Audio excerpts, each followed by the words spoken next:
Maintenant, voilà. Alors ce matin, on part à Berlin.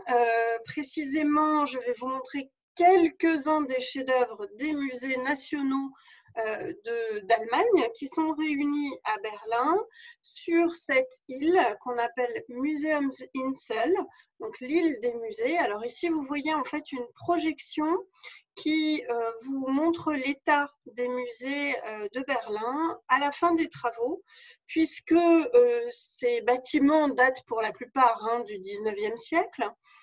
Enfin, pas pour la plupart, ils datent du 19e siècle. Ici, vous voyez simplement le nouvel axe d'entrée principale, puisque à l'heure actuelle, sur l'île des musées, il y a de très, très grands travaux, à la fois de rénovation des différents bâtiments et d'aménagement de circulation d'un bâtiment à un autre.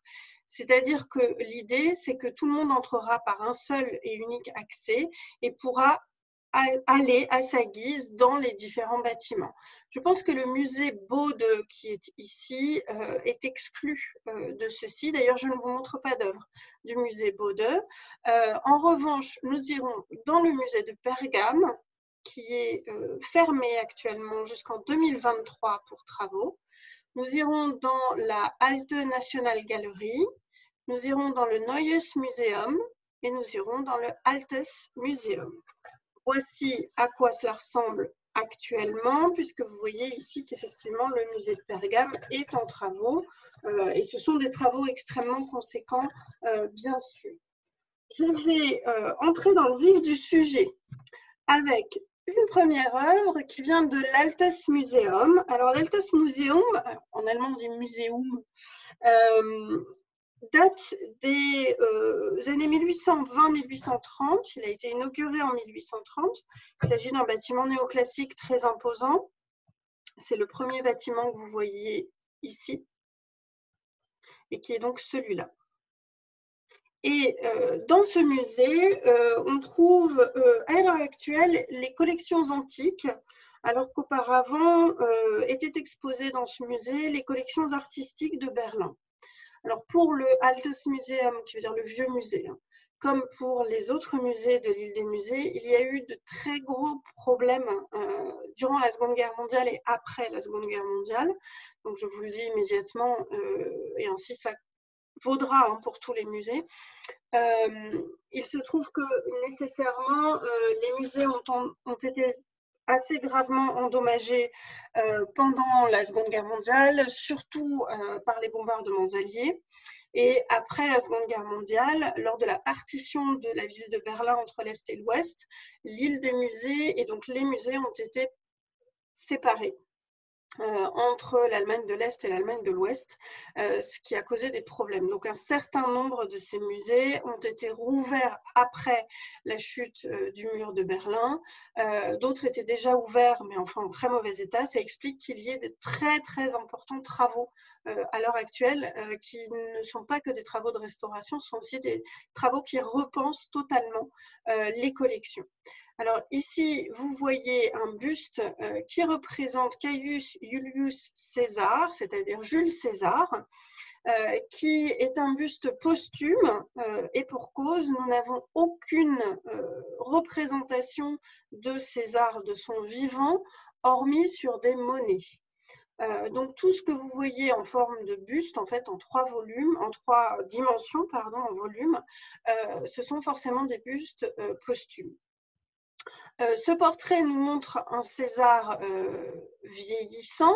Vous voyez les marques, les rides autour des yeux, et vous voyez que l'on a un visage relativement émacié qui correspond globalement à l'image que l'on a de Jules César. C'est une œuvre, un buste qui fait 41 cm, donc qui est légèrement plus grand que nature, mais enfin très très très légèrement. Et c'est une œuvre qui a été réalisée au 1er siècle avant notre ère, mais en tous les cas après la mort de Jules César. C'est un buste qui a connu une histoire assez complexe dont on ne connaît pas tous les tenants et les aboutissants. Je vous précise que ce buste a appartenu à un collectionneur français au XVIIIe siècle qui s'appelait Jean de Julienne. avant d'être acheté pour le Frédéric II de Prusse, ce qui explique qu'il est entré dans les collections, hein, évidemment, prussiennes, avant d'entrer dans les collections de l'Altes Museum. Le type de ce buste est un type assez étonnant. D'ordinaire, on le représente en marbre, hein, évidemment, l'homme d'État. Là, il est on appelle le César vert, parce qu'en fait, c'est une espèce comme de l'ardoise. En fait, c'est de l'ardoise grise qui donne ce reflet vert. Et les incrustations des yeux sont contemporains. Ce ne sont pas les yeux d'origine. Je vous les représente un peu plus près. Vous le voyez ici. Ce ne sont pas du tout les yeux d'origine. Le type de représentation est ce qu'on appelle un type égyptien, parce que la représentation des cheveux, notamment, correspond au type égyptien. Donc, a-t-il été fait en Égypte, puis transporté à Rome, où il a été acquis par Jean de Julienne au XVIIIe siècle, ou a-t-il été conçu à Rome suivant un type égyptien? On ne sait pas, mais en tous les cas, c'est un type égyptien. Il y a dans cette catégorie de bustes de la même période, donc du 1er siècle avant notre ère, celui-ci que je vous montre maintenant, voici, qui est le portrait de Cléopâtre VII. Celui-ci est un portrait de Cléopâtre, hein, il n'y a aucun doute. Il a été réalisé durant sa vie, vous le voyez, entre 40 et 30 avant notre ère. Je vous rappelle que Cléopâtre est à ce moment-là reine d'Égypte et que précisément elle a réussi à monter sur le trône grâce à son alliance avec Jules César. Je n'entre pas dans toutes les histoires en fait toute la période parce qu'elle est fort compliquée, mais Cléopâtre fréquentait régulièrement Rome et précisément ce modèle, ce buste, se trouvait à Rome, dans une villa, en fait, à proximité de Rome, dans une villa de campagne. Il est un peu plus grand que le précédent, mais je n'ai pas les dimensions exactes, donc j'ai préféré ne pas vous les donner. Vous allez pouvoir le comprendre rapidement, ne vous inquiétez pas. La coiffure ici est ce qu'on appelle la coiffure melon, qui correspond au style de coiffure ptolémaïque, hein, donc ça correspond tout à fait à la vogue de l'époque. Petite touche, non pas amusante, mais presque mignonne. Ils sont placés l'un à côté de l'autre et regardez, la manière de placer l'un et l'autre donne l'impression que César est en train de regarder Cléopâtre. Je vous rappelle que l'un et l'autre ont été amants, peut-être mariés, on n'en est pas sûr. Ils ont vraisemblablement eu un enfant ensemble qui s'appelait Césarion, et Cléopâtre, lorsqu'elle venait couramment à Rome, était logée dans une des maisons de campagne de Jules César et vivait comme sa concubine, hein, alors même qu'il était marié avec une dernière épouse avant son assassinat. Cléopâtre était précisément à Rome lors de l'assassinat de Jules César, qui, je vous le rappelle incidemment, n'a jamais été empereur. Il est dictateur à vie, mais il n'a jamais été empereur. Le premier empereur, c'est Octave, qui prend le nom d'Auguste. Nous allons quitter le Altes Museum. Oui, je n'en prends que 2 des œuvres dans chacun des musées. Simplement, faute de temps, hein, et puis vous le savez, il s'agit d'une sélection, évidemment. Dans le Neues Museum, on trouve les collections d'antiquités classiques, donc grecques et romaines.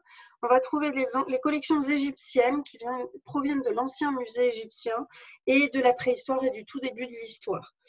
C'est un musée que l'on appelle Neues, c'est-à-dire nouveau, parce que tout simplement, il a été construit à peu près 20 ans après le premier. Il subit actuellement de très gros travaux d'aménagement et de rénovation qui ont commencé en 2013 et qui finiront en 2025. Ça ne veut pas dire qu'il n'est pas accessible, ça veut simplement dire que certains des espaces ne sont pas accessibles et sont en rénovation actuellement. L'essentiel des collections concerne l'Égypte, C'est une très très belle collection et elle est surtout réputée, cette collection, pour les objets de la période amarnienne, c'est-à-dire la période de Tel el Amarna, qui est la capitale conçue par Akhénaton et que Akhénaton appelait Akhetaton. Vous le savez, Akhénaton qui est représenté ici, je vais revenir évidemment sur les modes de représentation de l'un et l'autre. Akhénaton est celui que l'on appelle le pharaon renégat parce qu'il a renié le polythéisme égyptien pour ne vénérer qu'un seul et unique dieu qui est l'Aton, c'est-à-dire le disque solaire que vous voyez représenté ici. Disque solaire qui est dispensateur de bienfaits, dispensateur de vie, car vous le voyez, ce disque solaire représentant Aton est équipé de petits bras, de longs bras, au bout desquels, excusez-moi, se trouvent des mains. Voilà, les petites mains, qui tiennent, vous le voyez, ces croix qui se finissent en lasso qu'on appelle les croix ankh. Les croix ankh, c'est le signe de vie.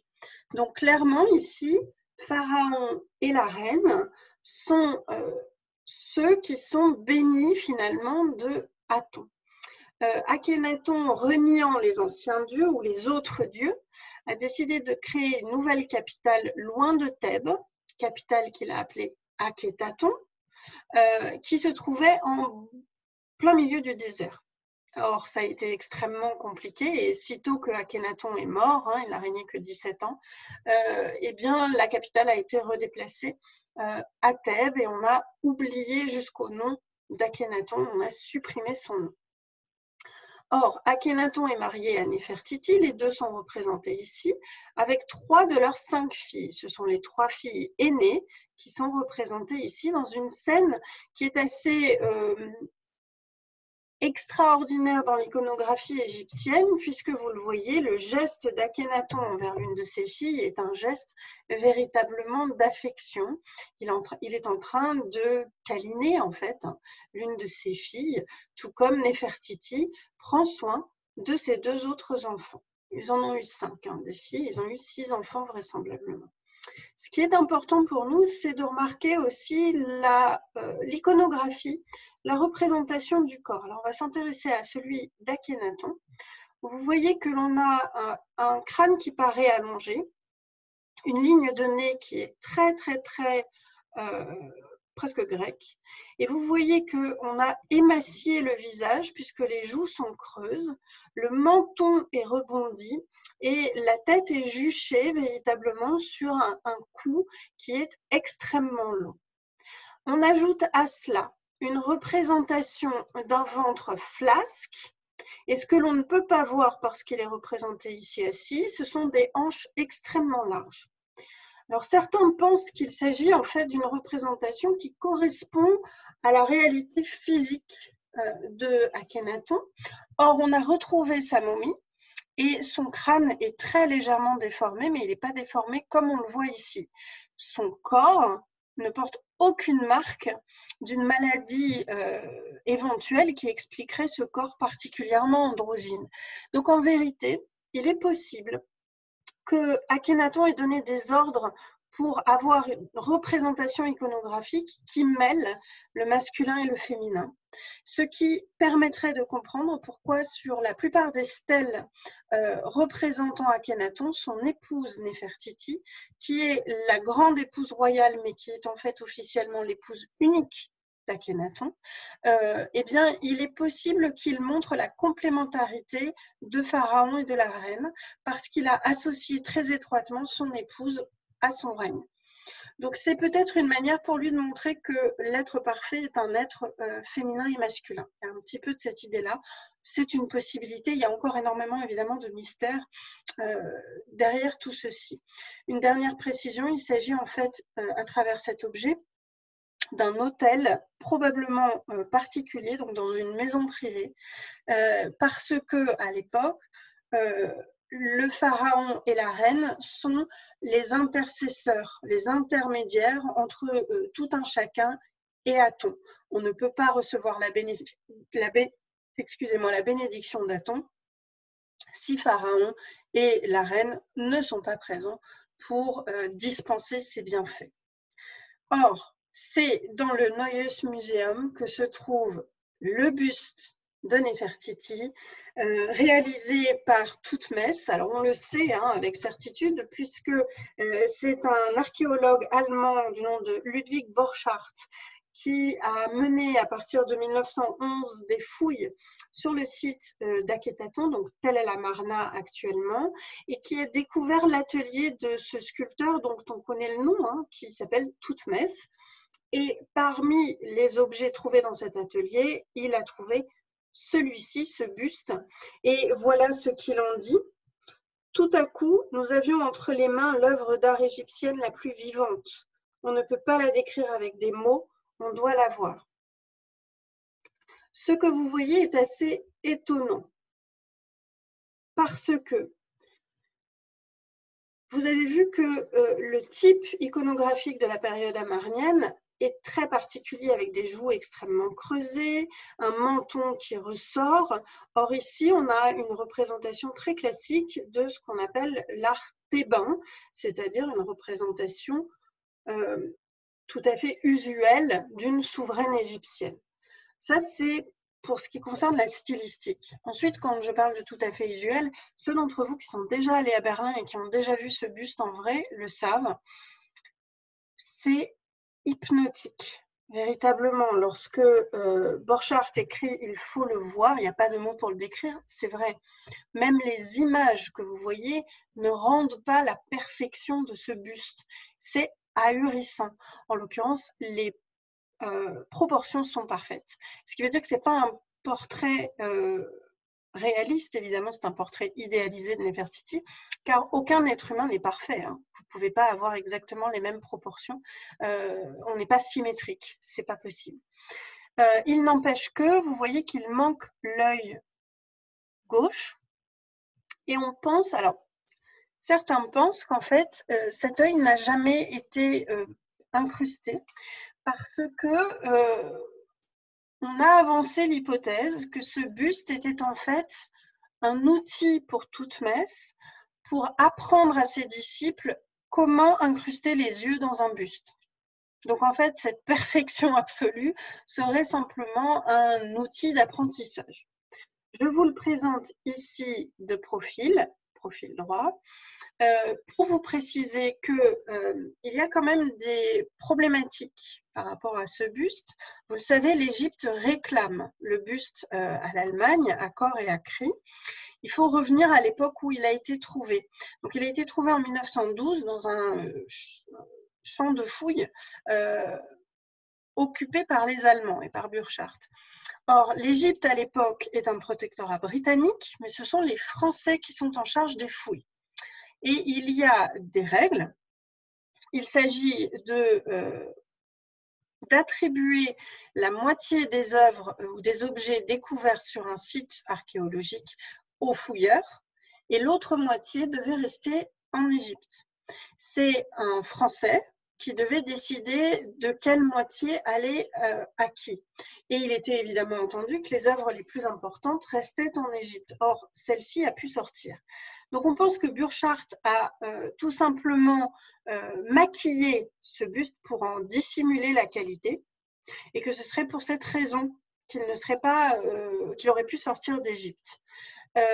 Bon, il y a beaucoup de mystères, on ne sait pas. En revanche, il y a eu dernièrement, je vous le redonne ici de 3/4, il y a eu dernièrement des ouvrages qui remettent en cause l'authenticité de cette œuvre en disant qu'il s'agit d'un faux. L'hypothèse était que Burchard aurait créé en fait un faux sur le chantier de fouilles, presque un peu à la manière d'une blague entre fouilleurs, ce qui expliquerait que le buste ne corresponde pas à l'iconographie amarnienne, mais corresponde à l'iconographie thébaine.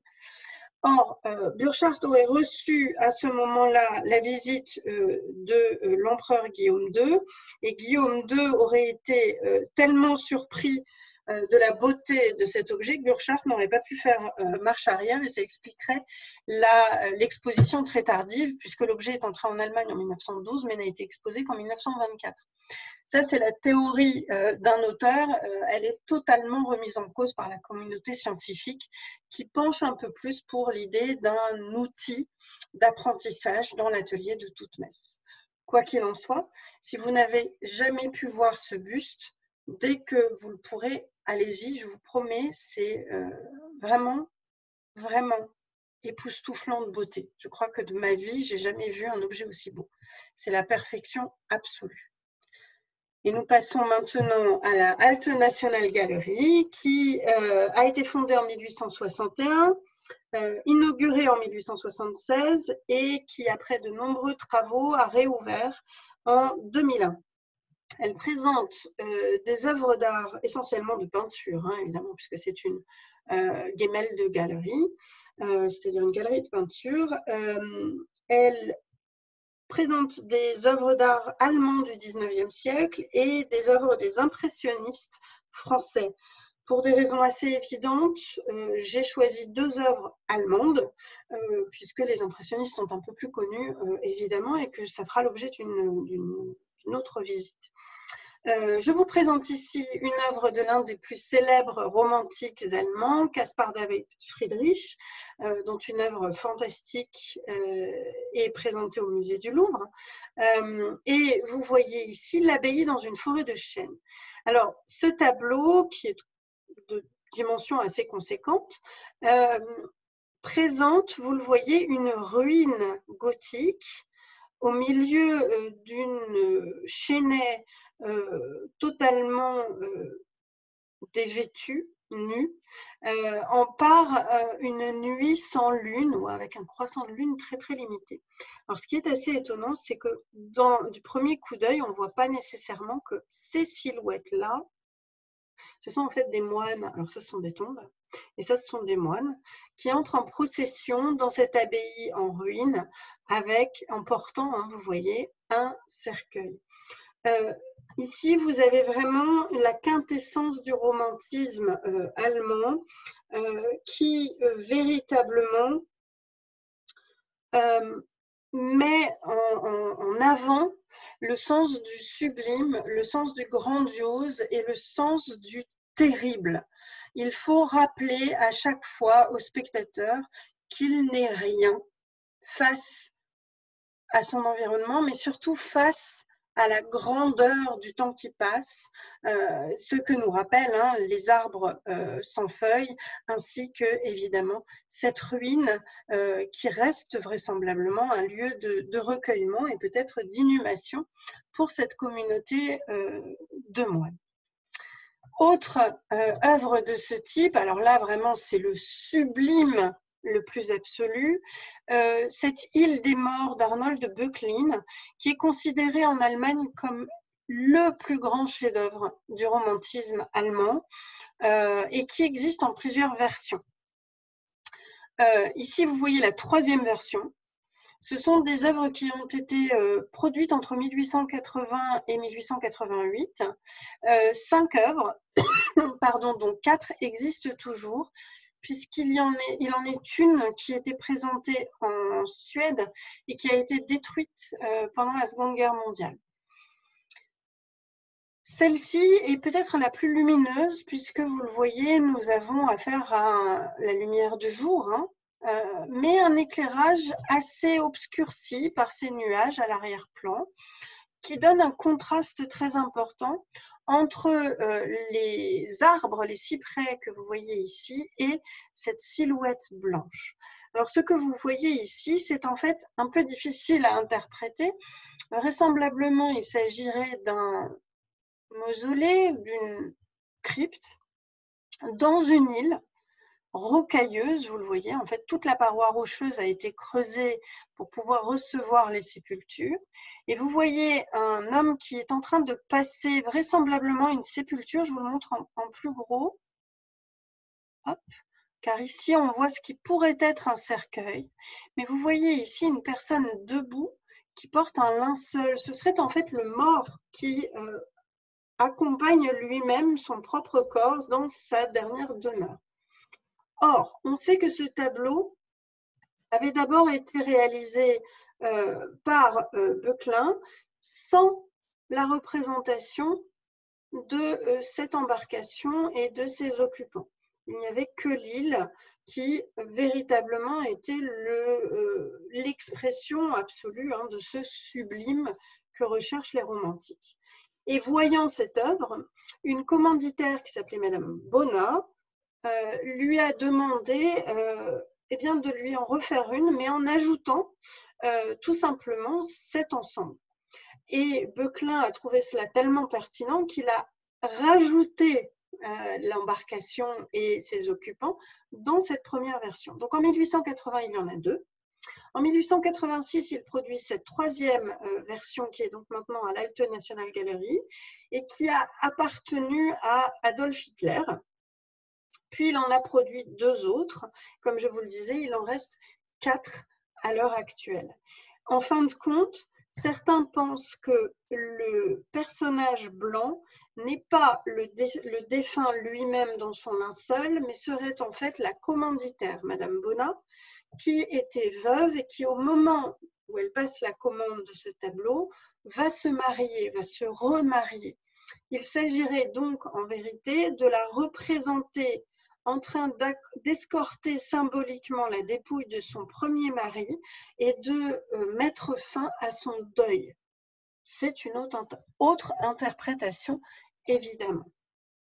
Nous délaissons maintenant la Alte National Gallery pour aller dans le dernier des musées dont je voulais vous parler, à savoir le musée de Pergame, qui a été construit, celui-ci à la fin du 19e siècle, puisqu'il a été construit entre 1897 et 1899.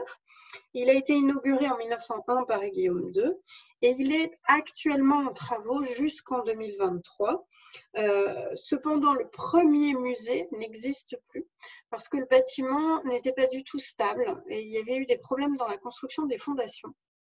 Et donc, dès 1906, il a été, ce premier bâtiment, fermé, détruit en 1908, et on a reconstruit le bâtiment actuel, qui date donc du tout début du XXe siècle.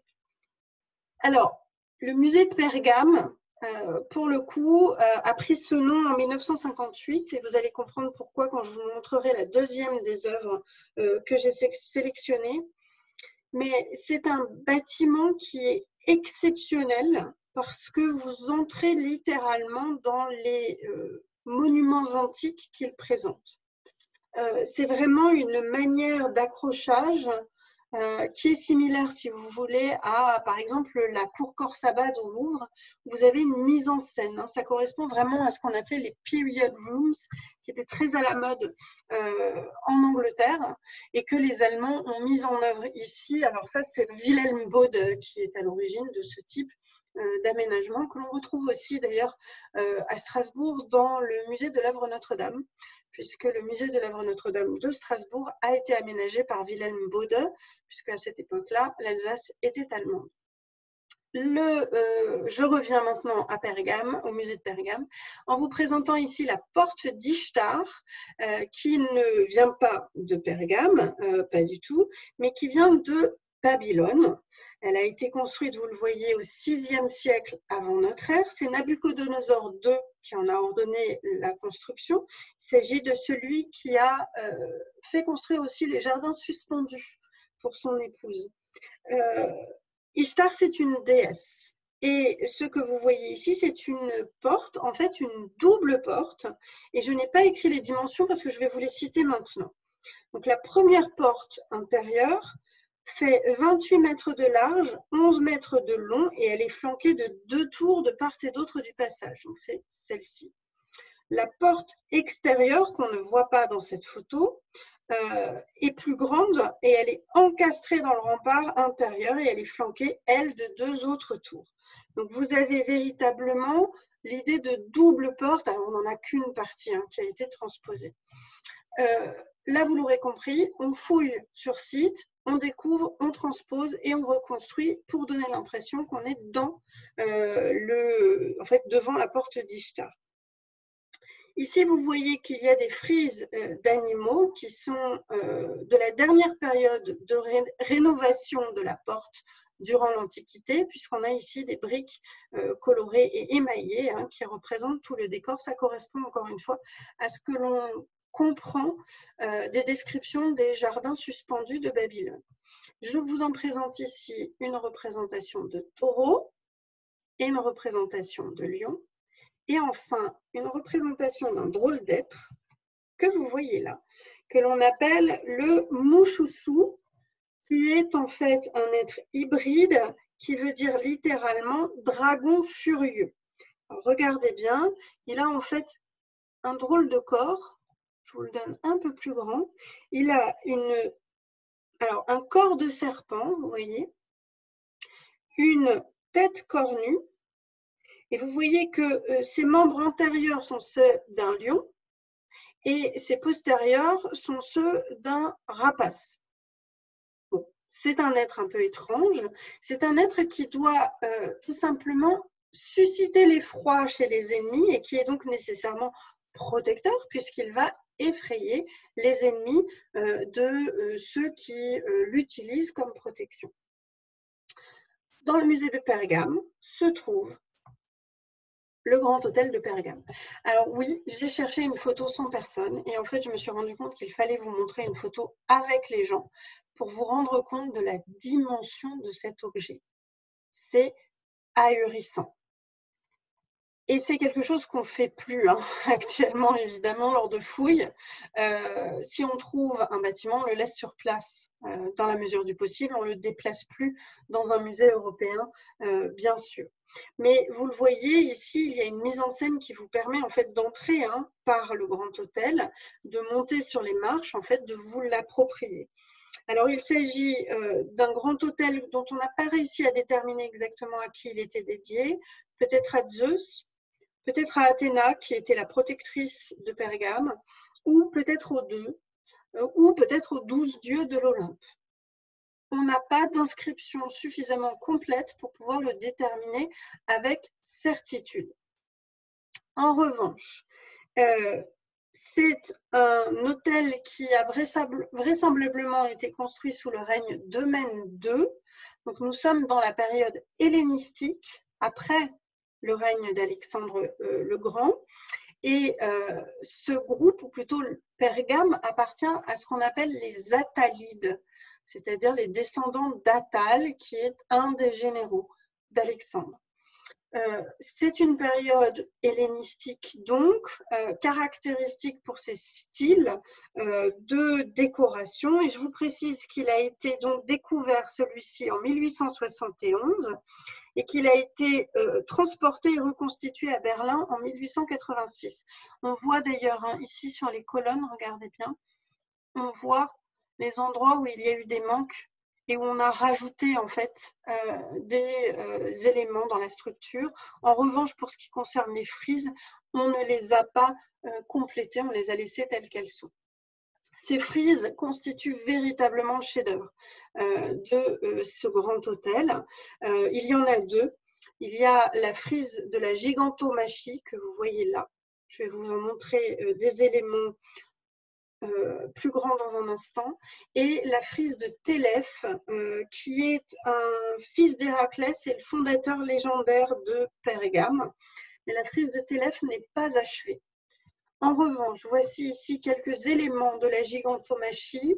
Je vous rappelle que la gigantomachie, c'est la lutte et c'est l'exécution des géants, fils de Gaïa, par les dieux de l'Olympe. C'était en fait des monstres, hein, et donc ils ont été exécutés par les dieux de l'Olympe qui sont devenus à partir de ce moment-là les seuls et uniques maîtres du monde.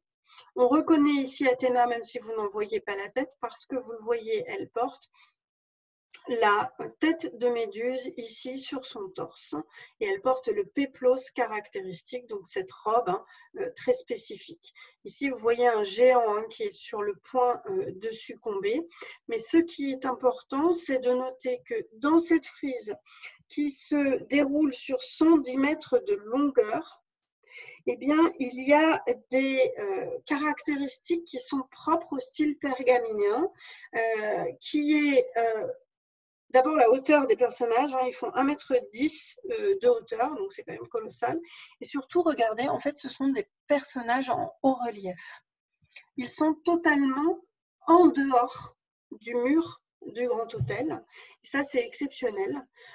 On parle pour ce style d'expressionnisme, en fait, de baroque hellénistique. Et c'est encore plus visible ici. Regardez encore ce géant qui est caractérisé par ses jambes qui ne sont pas humaines, qui est terrassé par l'une des déesses, moins identifiable ici, mais les noms sont inscrits au-dessus.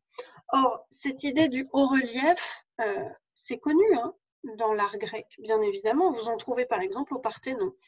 Mais au Parthénon à Athènes, les seules statues qui sont en haut relief sont celles du fronton triangulaire, et dans l'entablement, puisqu'ici on est dans la frise d'entablement, dans l'entablement on a affaire à des bas-reliefs ou des moyens reliefs. En revanche, ici à Pergame, on a vraiment un savoir-faire technique tout à fait remarquable et une contorsion des corps qui est ahurissante. Donc véritablement, si vous avez l'occasion d'y aller, alors il faut attendre 2025, apparemment 2023, pardon, il faut absolument aller voir cette gigantomachie, 120 panneaux, 2,30 m de hauteur, c'est épais de 50 cm. C'est encore une fois, on y passe un temps incroyable parce que tous les détails sont visibles. Alors, il faut l'imaginer quand même avec des personnages peints, évidemment, et qui se détachaient sur un fond peint en bleu. Donc, ça permettait de bien comprendre les personnages.